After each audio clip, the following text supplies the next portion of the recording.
Je suis un grand passionné de photographie. J'ai fait beaucoup de photos de tous les styles, des paysages, des modèles, etc.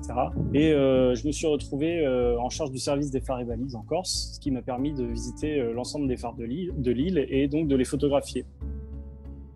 En me penchant un peu sur ces ouvrages, j'ai remarqué qu'il n'y avait pas énormément d'informations sur le sujet qui étaient publiques, on va dire.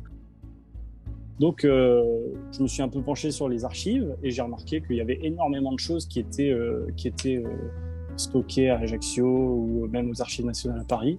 Jusqu'à présent, j'avais jamais mis le nez dans des archives, mais le fait de me retrouver face à des plans d'époque et des écrits en langue de Chine, ça m'a vraiment passionné, vraiment. J'ai trouvé des véritables trésors que personne ne connaissait ou n'avait jamais vu, j'ai l'impression.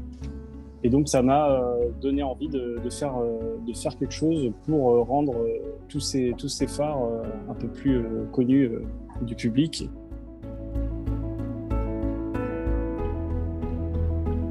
J'ai essayé d'être assez complet sur le sujet, donc aussi bien la partie histoire, donc en reprenant l'historique de la création de l'ensemble des phares et des feux de l'île, et pour chacun des phares, son histoire propre, en fait, son histoire vraiment de sa fabrication à aujourd'hui. Et ensuite, en essayant de détailler un maximum les grands changements qui ont eu lieu dans ces phares, donc quand il y a eu des rénovations particulières, des changements des travaux importants, en fait, des changements de lanternes, d'optique, etc.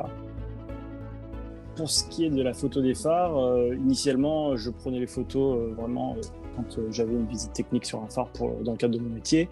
Et une fois que j'ai eu, on va dire, l'idée de faire le livre, j'y suis retourné pour faire des photos un peu plus travaillées et un peu plus artistiques, en prenant en compte la météo, l'heure de la photographie ou la saison, bien sûr.